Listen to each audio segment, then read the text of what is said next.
Hello students, आज हम पढ़ने वाले हैं Kirchhoff's law. Okay, Kirchhoff's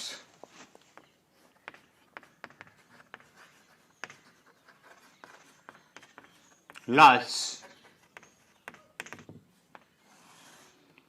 Kirchhoff's laws are of two types. Kirchhoff's first law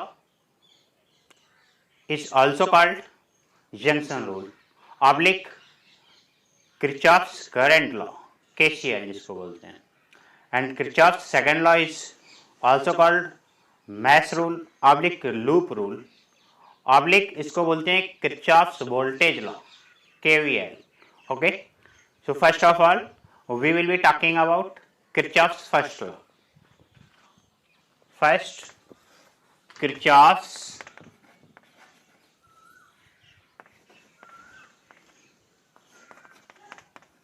first law, oblique junction rule.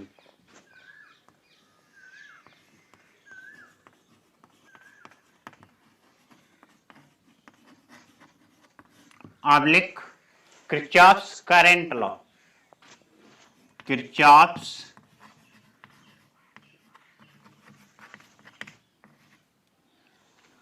current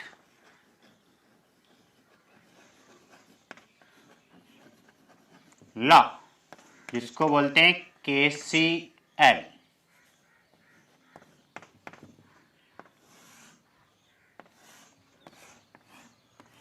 Okay, according to this law, the algebraic sum of all currents at any junction in closed circuit is always zero. किसी भी junction पर जितने भी current होते हैं उनका algebraic sum zero होगा अगर वो जंक्शन क्लोज सर्किट में है तो. Okay, according to this law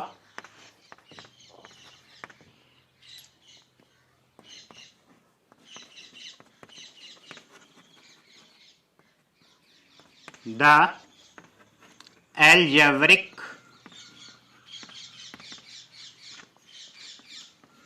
sum of all currents at any junction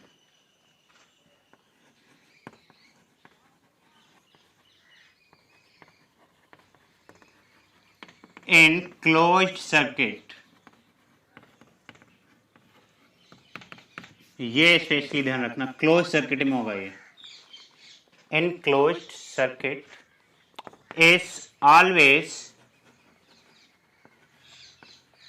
zero. That is summation I equal to zero. मान लीजिए कोई ये जंक्शन है, ये यहाँ पे बहुत सारे करंट है कुछ इस तरह से, ये I1, I2, I3, I4, I5, I6, ये होता है हमारा जंक्शन.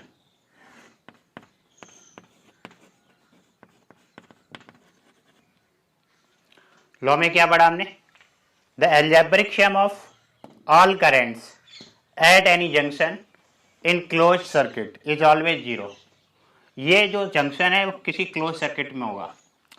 ओके, अब देखिए एल्जेब्रिक सम कैसे लिखेंगे इसका. जो करंट टुवर्ड्स जंक्शन है उसको हम पॉजिटिव लेंगे.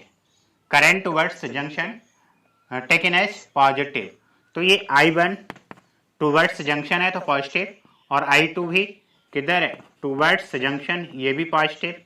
I3 अवे फ्रॉम जंक्शन है तो माइनस का I3 लेंगे, और I4 ये भी माइनस का, because I4 away from junction and I5 is also away from junction.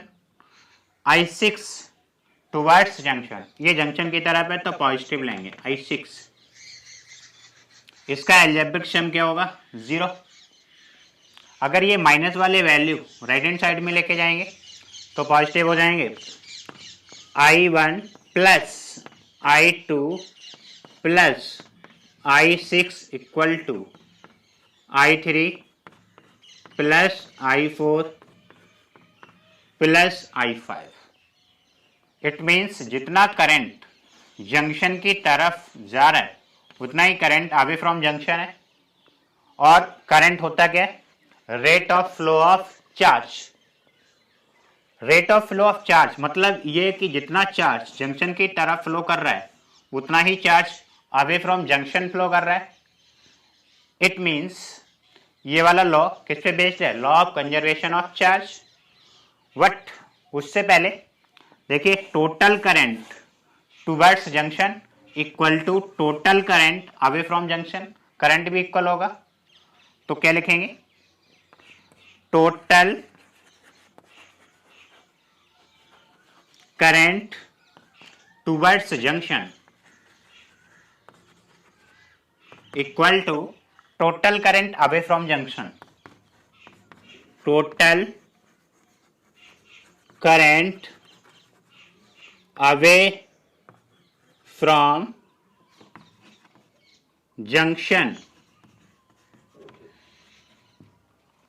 ये हो जाएगा जितना करंट जंक्शन की तरफ फ्लो हो रहा है इस तरह से उतना ही away from junction. It means जितना चार्ज जंक्शन की तरफ फ्लो हो रहा है उतना ही charge away from junction flow हो रहा है। It means it is based on, note लिख लीजिए, it is means Kirchhoff's first law is based on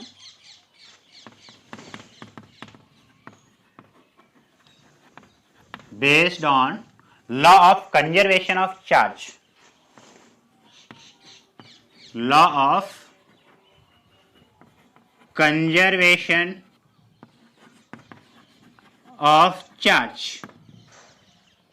okay, इसे अच्छे से नोट करिए। उसके बाद कुछ एग्जाम्पल सोल्व करते हैं।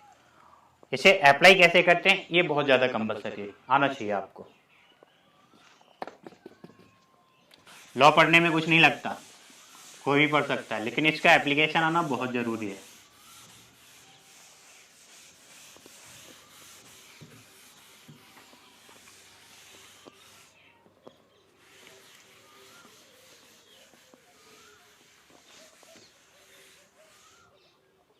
देखिए एग्जाम्पल नंबर 1, मान लीजिए कोई इस तरह का सर्किट है।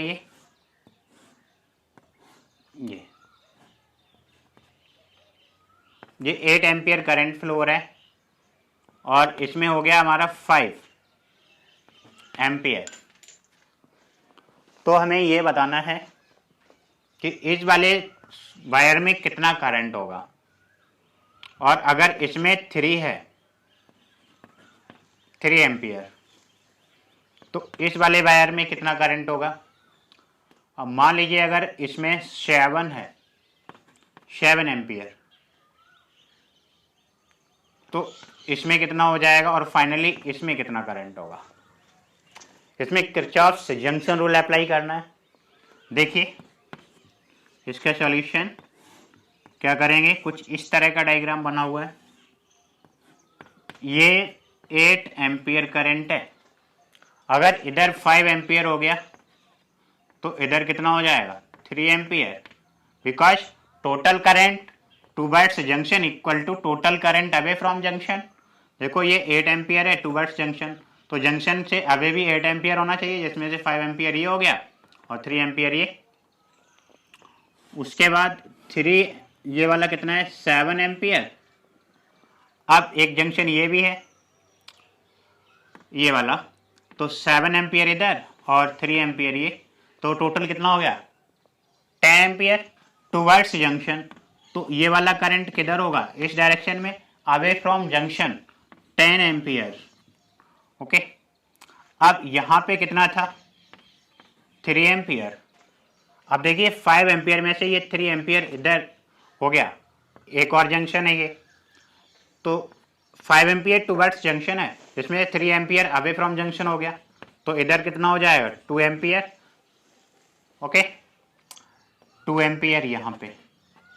अब देखिए ये next junction 10 ampere towards junction and 3 ampere is also towards junction. Junction की तरफ टोटल करंट कितना आ रहा है 13, तो ये अवे फ्रॉम कितना होना चाहिए 13 एम्पियर अवे फ्रॉम जंक्शन। इस तरह से हो गया।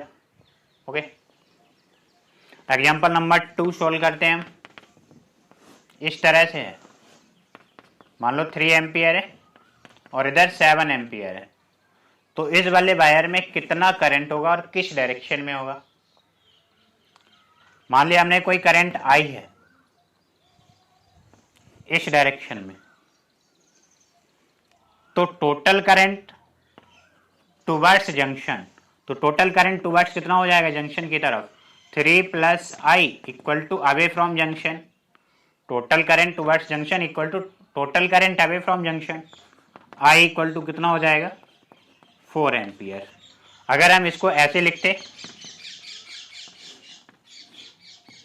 इधर मान लेते हैं हम आई ऐसे 3 एम्पियर और ये 7 एम्पियर, तो टोटल करंट टुवर्ड्स जंक्शन, ये जंक्शन की तरफ कितना है 3 equal to total current away from junction I plus 7, ये भी अवे फ्रॉम जंक्शन है और ये भी अवे फ्रॉम जंक्शन है।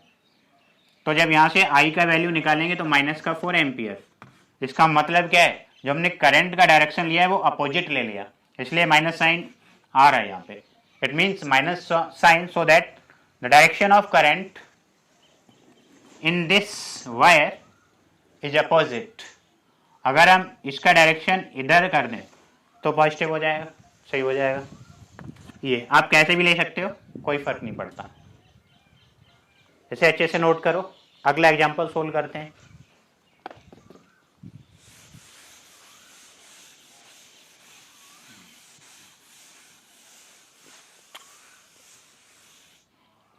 देखिए, मान लीजिए ये 2 एम्पियर है, ये 4 एम्पियर, तो आपको बताना है कि यहाँ पे करंट कितना होगा। उसके बाद इधर अगर 1 एम्पियर है तो यहाँ पे कितना हो जाएगा, ओके। और इधर 2 एम्पियर है तो इधर करंट कितना होगा, ये आपको बताना है।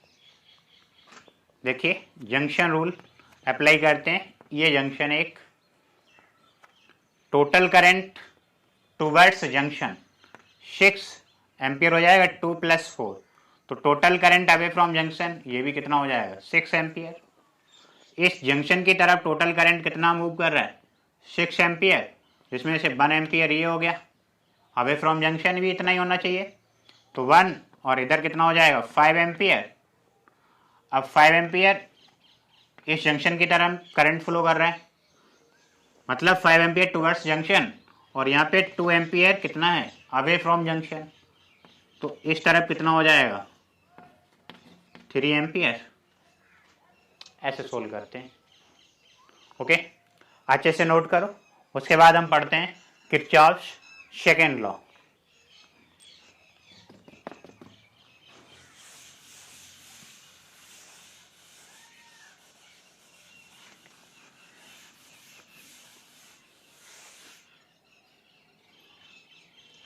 Kirchhoff's second law oblique loop rule.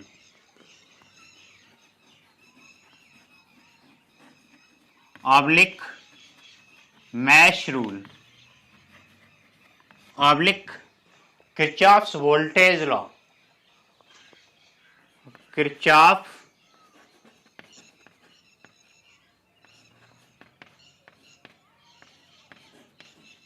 Voltage law.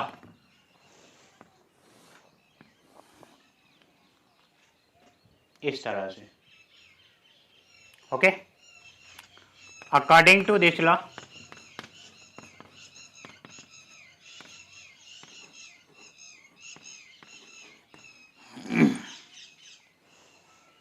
the algebraic sum of change in potential in closed circuit is 0. The algebraic sum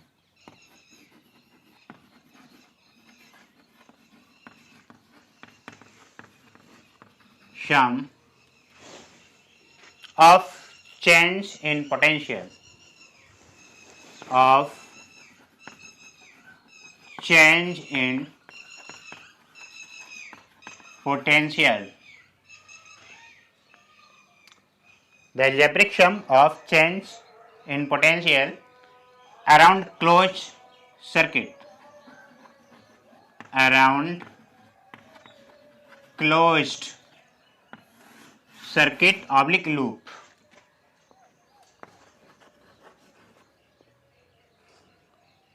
is 0. That is summation delta V equal to 0 around closed loop. इधर लिख लीजिए around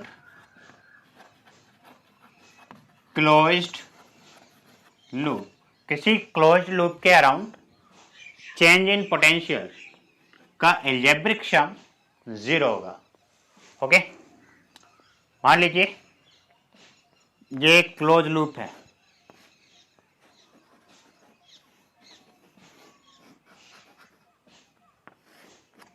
इस तरह से ये point है A B C and D. मान लीजिए हम ऐसे शुरू हुए, हमारा पाथ कुछ इस तरह से है, इस तरह से,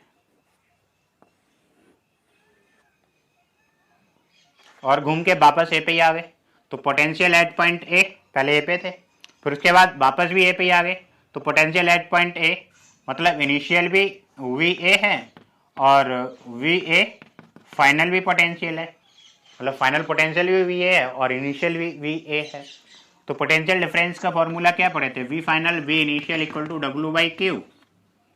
अब यहाँ पे रखेंगे V A minus V A equal to W by Q, मतलब पोटेंशियल 0 हो जाएगा ये, तो डब्ल्यू भी 0 हो जाएगा.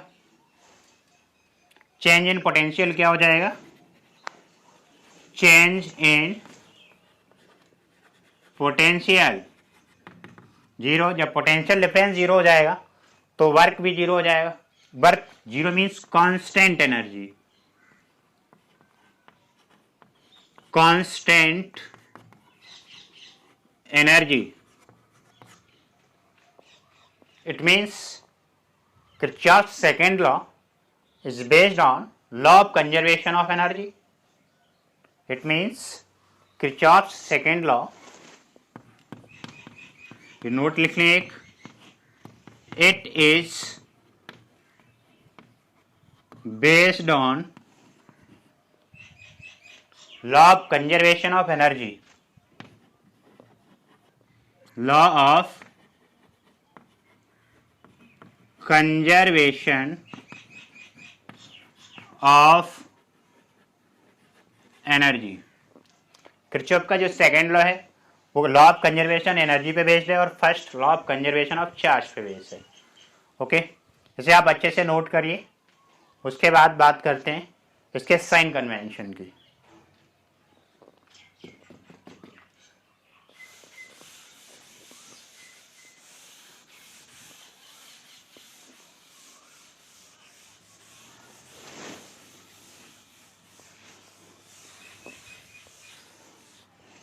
देखिए, किरचॉफ्स लॉ को अप्लाई कैसे करते हैं उसके बारे में पढ़ते हैं. सबसे पहले अप्लाई करने के लिए हमें साइन कन्वेंशन का ध्यान रखना पड़ेगा, पाथ का ध्यान रखना पड़ेगा, कब चेंज इन पोटेंशियल पॉजिटिव होगा, कब नेगेटिव होगा. ओके, तो देखिए इधर ये कोई सेल है जिसका ये नेगेटिव टर्मिनल है और ये वाला पॉजिटिव. नेगेटिव टर्मिनल पर पोटेंशियल लोअर होता है और पॉजिटिव टर्मिनल पे हाई. अगर हमारा पाथ लोअर पोटेंशियल की तरफ, हायर पोटेंशियल की तरफ है, लोअर टू हायर, तो पोटेंशियल गेन होगा. लोअर पोटेंशियल से अगर हायर पोटेंशियल की तरफ जा रहे हैं तो क्या होगा, potential gain. Means change in potential positive लेंगे हम. ओके, अब देखिए ये कोई पूरा कंप्लीट सर्किट है कुछ इस तरह से. ये रेजिस्टेंस लगा दिया। हमारा पाथ इस तरह से है, लोअर पोटेंशियल से हायर पोटेंशियल की तरफ, तो पोटेंशियल गेन होगा, means change in potential positive. अब जैसे ही हमारा पाथ ये इस तरफ आता है ऐसे, देखिए अब ये हायर पोटेंशियल था, यहाँ से इस तरफ आएंगे तो अब हायर पोटेंशियल से लोअर पोटेंशियल की तरफ जा रहे हैं, रेजिस्टेंस आ रहे, मान लो करंट आई है इसी डायरेक्शन में, करंट आई और पाथ भी उसी डायरेक्शन में है, और हम जा किधर रहे हैं, हायर पोटेंशियल से अब लोअर पोटेंशियल की तरफ जा रहे हैं, तो पोटेंशियल कैसा होगा, ड्रॉप, पोटेंशियल ड्रॉप होगा। इसका मतलब है चेंज इन पोटेंशियल नेगेटिव। अगर हम इसका सेपरेट डायग्राम बनाएं तो कुछ इस तरह से हो जाएगा, नेगेटिव पॉजिटिव, पाथ कुछ इस तरह है, तो पोटेंशियल कैसा होगा, gain, means change in potential positive. और अगर हमने कुछ इस तरह का डायग्राम बना दिया, करंट की डायरेक्शन ये है, रेजिस्टेंस आर, पाथ भी हमारा इधर ही है, पाथ, तो क्या होगा, potential drop, means change in potential negative. अब एक बात ध्यान रखना, अगर हम इसका उल्टा कर दें कुछ, मान लीजिए ये रेजिस्टेंस आर है, करंट आई इधर है, और हमारा पाथ उल्टा हो जाता है, तो फिर क्या हो जाएगा, अगर पाथ हमारा इस तरह हो जाए तो देखिए लोअर पोटेंशियल से हायर पोटेंशियल की तरफ जाएंगे तो पोटेंशियल गेन होगा, potential gain means change in potential positive. और अगर हम इस सेल के लिए बात करें, सेल में अगर हमारा पाथ उल्टा हो जाए इस तरफ, positive terminal to negative terminal, मतलब हायर पोटेंशियल से लोअर पोटेंशियल की तरफ, तो पोटेंशियल गेन की जगह क्या हो जाएगा, पोटेंशियल ड्रॉप, और चेंज इन पोटेंशियल हम कैसा लेंगे, नेगेटिव। अभी तो पॉजिटिव ले रहे हैं ना, इधर जा रहे हैं हम लोअर पोटेंशियल से हायर पोटेंशियल की तरफ, अगर पाथ उल्टा कर देंगे तो पोटेंशियल गेन की जगह क्या हो जाएगा, पोटेंशियल ड्रॉप, और चेंज इन पोटेंशियल हम पॉजिटिव की जगह कैसे लेंगे, नेगेटिव। ओके, अब आप इसे अच्छे से नोट करिए, फिर इसका एग्जाम्पल सोल्व करते हैं, तब और क्लियर हो जाएंगे ये सारे टॉपिक।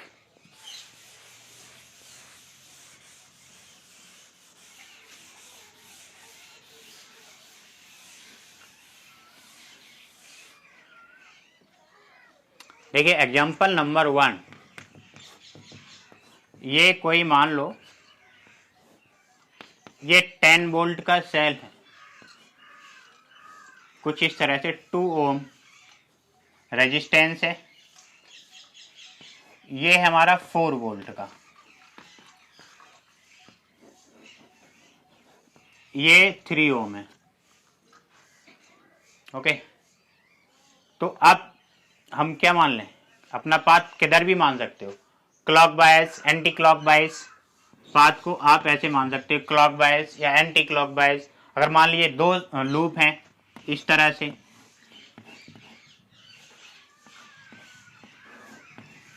कुछ इस तरह से, तो आप दोनों को क्लॉक वाइज मान सकते हो और दोनों को एंटी क्लॉक वाइज भी मान सकते हो, या एक को क्लॉक वाइज और दूसरे को एंटी क्लॉक वाइज, किधर भी ले सकते हो, एज यू विश, जैसा आपका मन करे। ओके, तो सबसे पहले हम इस सर्किट को सोल्व करते हैं। देखिए हमने मान लिया कि हमारा पाथ इस तरह से है, पाथ मीन्स ये करंट मान लो इस डायरेक्शन में फ्लो हो रहा है, इस तरफ ऐसे। तो आप देखिए यहाँ पे हम किधर जा रहे हैं, नेगेटिव टर्मिनल से पॉजिटिव टर्मिनल की तरफ, मीन्स लोअर पोटेंशियल से हायर पोटेंशियल की तरफ, तो हम कैसा लेंगे, पॉजिटिव। ओके,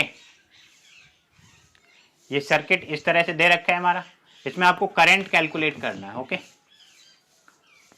तो ये क्या हो जाएगा, 2I माइनस का, देखिए जिधर करंट की डायरेक्शन है उधर ही पाथ है हमारा, तो पोटेंशियल ड्रॉप होगा, और पोटेंशियल ड्रॉप होगा तो हम नेगेटिव पोटेंशियल लेंगे। हो गया, उसके बाद ये देखो इसका ये वाला पॉजिटिव टर्मिनल है और ये नेगेटिव टर्मिनल है, तो अब हम यहाँ पे किधर जा रहे हैं, पॉजिटिव टर्मिनल से नेगेटिव टर्मिनल की तरफ, मतलब इस सेल के हायर पोटेंशियल से लोअर पोटेंशियल की तरफ। तो यहाँ पे क्या होगा, पोटेंशियल ड्रॉप होगा, मीन्स चेंज इन पोटेंशियल, या इसका पोटेंशियल जो भी है वो हम कैसे लेंगे, नेगेटिव, -4। अब सेम इसी तरह से यहाँ पे क्या हो जाएगा, देखिए करंट की डायरेक्शन किधर है, इस तरफ, उधर ही पाथ है हमारा, मीन्स इधर कहाँ जा रहे हैं हम, हायर से लोअर की तरफ। तो कितना हो जाएगा, -3i। एल्जेब्रिक सम क्या करना है हमें, 0, ये 0 कर दिया। अब देखिए इसे अगर हम सोल्व करेंगे तो कितना बचेगा, 10 - 4 6, और -2 -3 -5i = 0। तो 5i = क्या हो जाएगा, 6, i = 6/5 एम्पियर। ये इस तरह हो गया। अब मान लीजिएगा दो सर्किट है, दो लूप है, तो क्या करेंगे, इसे एक बार अच्छे से नोट करो, फिर सोल्व करते हैं हम। ओके, हम एग्जांपल नंबर 2 सोल्व करते हैं। देखिए ये कोई 10 वोल्ट का सेल लगा हुआ है, ये भी 10 का, ये भी 5, और यहाँ पे 3 रेजिस्टेंस लगे हुए हैं, 5 ओम, 5 ओम और 5 ओम, ये वाले। हमें कैलकुलेट करना है current I1 and current I2 with the help of Kirchhoff second law. KVL के थ्रू हमें इसमें करंट I1 और I2 कैलकुलेट करते हैं। तो हमें क्या करना है, सबसे पहले हमें पाथ अपना क्लियर करना है कि क्लॉकवाइज चलना है या एंटी क्लॉकवाइज चलना है। तो हमने बोला था कैसा भी ले सकते हो, किसी भी लूप में पाथ क्लॉकवाइज ले सकते हो, एंटी क्लॉकवाइज ले सकते हो, या दो लूप है तो दोनों में क्लॉकवाइज या दोनों में anti clockwise, as you wish, doesn't matter, आप जो भी चाहो कर सकते हो। तो देखिए यहाँ पे हम इसमें पाथ लेते हैं इस तरह से क्लॉकवाइज। तो इसमें करंट कितना है, I1, और इसमें हम क्या करते हैं, एंटी क्लॉकवाइज ले लेते हैं इस तरह से। इसमें करंट I2 है, जब दोनों इस जंक्शन पे आएंगे तो total current towards junction I1 और I2, तो टोटल करंट कितना होना चाहिए, away from junction, Kirchhoff first law के अकॉर्डिंग, जिसको जंक्शन रूल बोलते हैं, इस तरह। तो देखिए अब हमारा पाथ किधर है, negative terminal to positive terminal, मतलब लोअर पोटेंशियल से हायर पोटेंशियल की तरफ। तो ये वाला पोटेंशियल हम कैसे लेंगे, पॉजिटिव। उसके बाद 5 ओम रेजिस्टेंस है, करंट I1 है, और सेम डायरेक्शन में करंट और पाथ है, तो यहाँ पे क्या होगा, पोटेंशियल ड्रॉप 5I1। जब पोटेंशियल ड्रॉप होता है तो हम नेगेटिव पोटेंशियल लेते हैं। अब देखिए यहाँ पे क्या होगा, हमारा पाथ किधर है, पॉजिटिव टर्मिनल से नेगेटिव टर्मिनल की तरफ सेल के, मीन्स हायर पोटेंशियल से लोअर पोटेंशियल की तरफ। तो यहाँ पे पोटेंशियल कैसा होगा, नेगेटिव। उसके बाद देखिए यहाँ पे I1 और I2 5 ओम रेजिस्टेंस में, तो रेजिस्टेंस है तो यहाँ पे क्या होगा, पोटेंशियल ड्रॉप होगा, तो 5I1 + I2 with negative sign. ये जब पोटेंशियल ड्रॉप होगा तो नेगेटिव लेंगे, इसका ये एल्जेब्रिक सम क्या हो गया, 0। अब देखिए तो हम सोल्व करते हैं, 10 - 5 5 -5i, और -5I1 और -5I2 = 0। यहाँ से हम 5 कॉमन लेके 0 में भेज दें तो 1 बचेगा, -I1 और -I1, -2I1 और -I2 = 0। हम इसको क्या लिख सकते हैं, 2I1 + I2 = 1, equation number 1। Okay, similarly ये वाला लूप लेते हैं हम, इसमें क्या हो जाएगा, देखिए हमारा पाथ किधर है, एंटी क्लॉकवाइज, मतलब इस सेल के लिए नेगेटिव टर्मिनल से पॉजिटिव टर्मिनल की तरफ, मीन्स पोटेंशियल गेन हो रहा है, तो 10 वोल्ट पॉजिटिव। उसके बाद ये रेजिस्टेंस आ गया 5 ओम, तो पोटेंशियल ड्रॉप होगा, तो क्या लिख देंगे हम, -5I2। अब इस सेल में आ जाइए, एंटी क्लॉकवाइज अगर मूव कर रहे हैं हम तो नेगेटिव टर्मिनल से किधर जाएंगे, सॉरी पॉजिटिव टर्मिनल से नेगेटिव टर्मिनल की तरफ, तो पोटेंशियल ड्रॉप होगा, तो माइनस का 5 वोल्ट। उसके बाद ये रेजिस्टेंस आ गया, तो रेजिस्टेंस में भी पोटेंशियल ड्रॉप होगा, तो इसमें करंट कितना है I1 प्लस I2 और ये रेजिस्टेंस कितना है 5, इसका भी अलजेब्रिक सम 0। ओके, अब हम इसे सोल्व करते हैं, 5 कॉमन लेके 0 में भेज दें, या तो फिर ऐसा कर लो 5 माइनस 5 और माइनस का 5 I2 माइनस का I1 माइनस का I2 इक्वल टू 0, सॉरी 5 भी रहेगा यहाँ पे। अब 5 कॉमन लेके 0 में भेजेंगे तो क्या हो जाएगा 1 माइनस का I2 और माइनस का I2 माइनस का 2I2 और माइनस का I1 equal to 0, 2I2 plus I1 equal to 1, equation number 2। अब से हम सोल्व कर लेते हैं दोनों इक्वेशंस को, हमें करंट I1 और I2 की वैल्यू मिल जाएगी। देखिए हम क्या करेंगे,